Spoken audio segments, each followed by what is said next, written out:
Oke, assalamualaikum warahmatullahi wabarakatuh. Waalaikumsalam warahmatullahi wabarakatuh. Oke, sebelum pelajaran dimulai, mari kita membaca Azkarul Yaumiyah. Dipimpin Mbak Chandra.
Hari ini ada yang nggak berangkat ya, kursinya banyak yang kosong. Siapa yang nggak berangkat? Ya. Sama? Lina Linda. Kenapa? Ada yang masih ingat kemarin kita belajar mengenai apa? Tabungan ada dua, tabungan mudharabah dan tabungan wadiah. Berarti kemarin kita belajar tabungan wadiah. Kalian kan sudah kelas 2, sebentar lagi magang. Dipersiapkan baik-baik kalian, mulai dari apa? Dari diri kalian sendiri. Dari diri kalian sendiri itu meliputi yang pertama, sikap. Yang kedua, cara kalian berpakaian. Yang ketiga, apa? Pengetahuan kalian.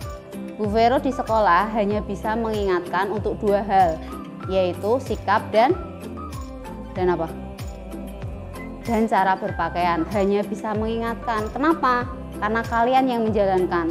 Sedangkan untuk pendidikan, untuk pengetahuan, Bu Vero bisa mengajarkan. Tapi kalau untuk yang 2 hal tadi, itu kembali ke diri kalian sendiri. Ya. Kalian itu nanti magangnya di bank. Di bank itu yang diutamakan itu bukan jualan barang. Barangnya mereka apa? Ada nggak? Nggak ada. Yang dijual apa? Yang dijual itu adalah pelayanan. Kalau kalian sebagai anak yang magang di sana kok perilakunya kurang baik, berpakaiannya kurang baik, nanti akan memberikan image yang buruk untuk sekolah dan untuk bank. Yang paling utama ke bank dulu. Kenapa? Karena kalian kan magangnya di bank, sekolahan nanti. Banknya dulu yang kelihatan. Ini kok banknya menerima siswa seperti ini ya, kayak gitu. Baru nanti dicari tahu sekolahnya di mana sih, kok anaknya seperti ini. Paham? Paham ya? Oke, hari ini kita akan belajar mengenai tabungan mudharabah. Tabungan mudharabah itu kenapa harus dipelajari? Biar kalian tuh tahu. Yang pertama, kalian bisa menentukan akun-akun yang muncul pada tabungan mudharabah. Kalian bisa menentukan proses pencatatan pada tabungan mudharabah. Kemudian kalian juga bisa melakukan pencatatan tabungan mudharabah. Hari ini Ibu akan menggunakan model pembelajaran problem based learning. Penilaian yang saya lakukan itu ada 2. Penilaian tertulis dan uji kinerja kalian. Kalian lakukan saat menonton itu adalah mencatat beberapa pertanyaan yang kalian tidak pahami mengenai video tersebut. Assalamualaikum warahmatullahi wabarakatuh. Hari ini kita akan membahas mengenai akuntansi transaksi mudharabah pada bank syariah. Untuk konsolidasi dana syariah akan mencoba dari tabungan yaitu mudharabah mutlaqah dan mudharabah muqayyadah. Sedangkan yang digunakan oleh bank syariah adalah mudharabah mutlaqah karena bank syariah tidak berbahasa oleh seluruh mal untuk menggunakan dananya dalam kegiatan operasional bank selama menggunakan prinsip syariah.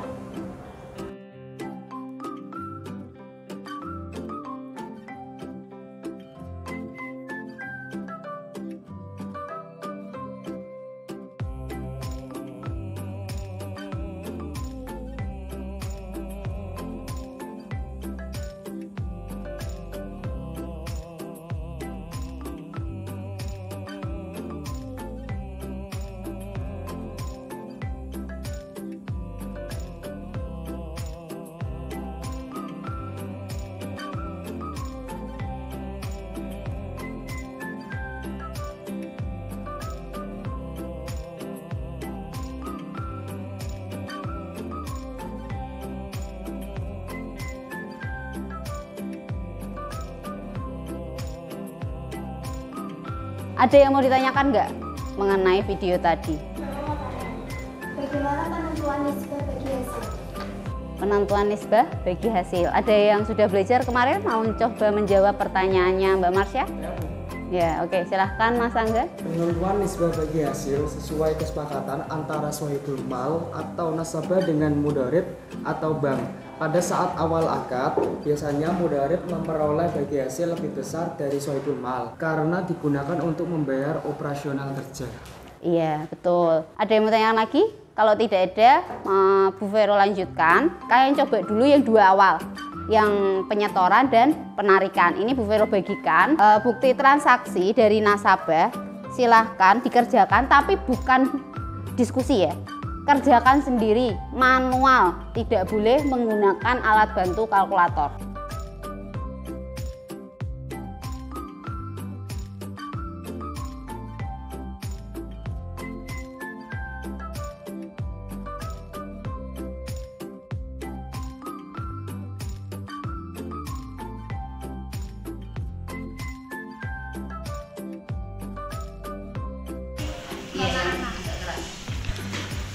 Tanggal 3 Mei Tanggal 3 Mei 2021, dana sirkaf temporer tabungan mudharabah tuan Nona Ana di debit, posisi di debit 7.500.000. tambah atau berkurang? Tambah. Penarikan Tambah. Yuk. Tambah atau berkurang kalau penarikan? Tambah. Kasnya berkurang. Coba kalau kamu punya tabungan nih, ya toh, punya tabungan di bank. Kemudian suatu ketika kamu ambil, berarti tabunganmu di bank bertambah atau berkurang kalau kamu ambil? Berkurang. Ya. Jadi dana zakat temporernya di debit itu bertambah atau berkurang? Berkurang. Ayo, bertambah atau berkurang? Berkurang. Coba yang lain, dana zakat temporer kalau diambil posisi debit itu tuh bertambah atau berkurang? Berkurang karena diambil penarikan itu tadi. Jadi yang betul di ya, berkurang di debit. Kemudian Kasnya berkurang di berkurang di kredit. berkurang di kredit ya. Oke, karena sudah paham semua, sekarang saya beri kelompok. Jadi silahkan satu kelompok dengan yang satu meja dengan kalian 3 sampai 4 orang. Yang sudah 3 ya silahkan bertiga, yang 4 ya silahkan berempat ya. Oke, tugasnya kalian adalah bagaimana melakukan perhitungan siswa bagi hasil, kemudian dicatat. Halaman 11 yang Pak. 11.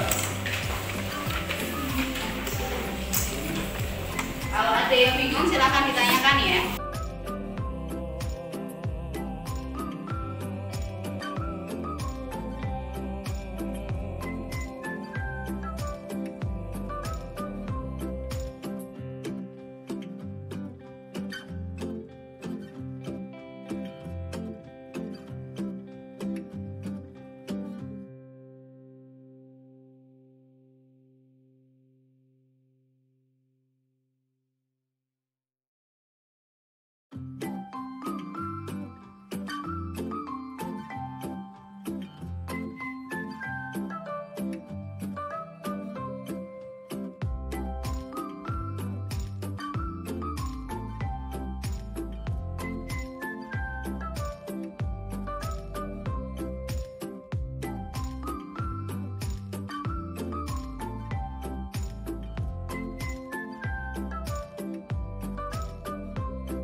Jadi untuk mengetahui bagi hasil dari keseluruhan tabungan mudharabah menggunakan rumus seluruh tabungan mudharabah dibagi seluruh jumlah mudharabah dikali laba pendapatan bank per tahun. Diketahui tabungan mudharabah sebesar 1.300.000.000 per dana sirkulasi temporer seluruh mudharabah yaitu 2 miliar dikali laba pendapatan bank per tahun adalah 200 juta. Maka akan mendapatkan hasil laba keuntungan tabungan mudharabah sebesar 130 juta. Jumlah keseluruhan karena tadi jumlah nisbah bagi hasil nasabah dengan bank adalah 60 banding 40, 60 untuk bank dan 40 untuk nasabah, maka kita harus mencari keseluruhan jumlah nasabah yaitu 40%, yaitu 40 per 100 dikali keseluruhan jumlah laba tabungan mudharabah, maka diketahui hasilnya yaitu 52 juta rupiah. Untuk mengetahui bagi hasil untuk Nyonya Siska yaitu di sini tabungan Nyonya Siska adalah 120 juta per seluruh tabungan mudharabah yaitu 1.300.000.000 dikali 52 juta yaitu keseluruhan laba nasabah ini apa? Tabungan mudharabah. Maka diketahui keuntungan bagi hasil Nyonya Siska adalah 4.800.000 rupiah. Dan untuk mengetahui bagi hasil Nyonya Ana yaitu di sini dia menabung 80 juta rupiah per jumlah tabungan mudharabah dikali pendapatan keseluruhan tabungan, maka diketahui di sini jumlah bagi hasil yang didapatkan oleh Nona Ana yaitu 3.200.000 rupiah. Jadi di sini tanda karena per tahun desainnya per tahun, maka di sini ditulis 31 Desember 2021 tanggalnya. Saat mengakui adanya bagi hasil, Bank Syariah akan menulis jurnal yaitu distribusi bagi hasil debit dan kewajiban bagi hasil yang harus dibayarkan. Maka di tanggal 20 Desember 2021 di saat langsung pengambilan, maka Bank Syariah Indonesia menulis jurnal yaitu distribusi bagi hasil mudharabah berkurang dan kas berkurang, maka kas ada berada di posisi kredit dan distribusi bagi hasil mudharabah berada di posisi debit. Lalu apabila di sini diketahui bahwa bagi hasil Nona Ana diambil pada tanggal 5 Januari, maka jurnal yang ditulis oleh bank yaitu kewajiban bagi hasil mudharabah berkurang dan kas berkurang, maka kewajiban bagi hasil mudharabah berada di posisi debit dan kas berada di posisi kredit. Oke, tepuk tangan. Sebelum kita akhiri, belajar mengenai apa saja tadi? Tabungan mudharabah, terus bagi hasil, terus catatannya, ya, perbedaan muqayyadah dan mutlaqah. Sudah paham semua? Ini nanti bagikan di WhatsApp soal-soal untuk kalian kerjakan di rumah. Kalian mengerjakan ini di aku dan yang ada di lembar kerja peserta didik yang ini. Kerjakan selain yang baru saja kita kerjakan. Jadi dikasih 1 sampai tadi kasih 3 dan tadi kasih 5 ya. Untuk pertemuan berikutnya selain mengumpulkan lembar kerja peserta didik dan juga tapi untuk yang di WhatsApp itu harus dari ini ya. Bukan dari ini. Di file Microsoft Word. Jadi kalian ngerjakannya bukan diketikkan ke Vero di WA gitu enggak jawabnya, tapi kalian kerjakan di Microsoft Word. Jadi nanti biar bisa Vero cek gitu ya. Iya. Jangan lupa dikasih nama Microsoft Word-nya. Ya, identitas kalian dulu, baru di bawahnya hasil pekerjaan kalian gitu. Jadi minggu depan untuk hari ini pekerjaan di WhatsApp group, kemudian minggu depan di hari Selasa mengumpulkan LKPD dan kita juga akan belajar mengenai akuntansi,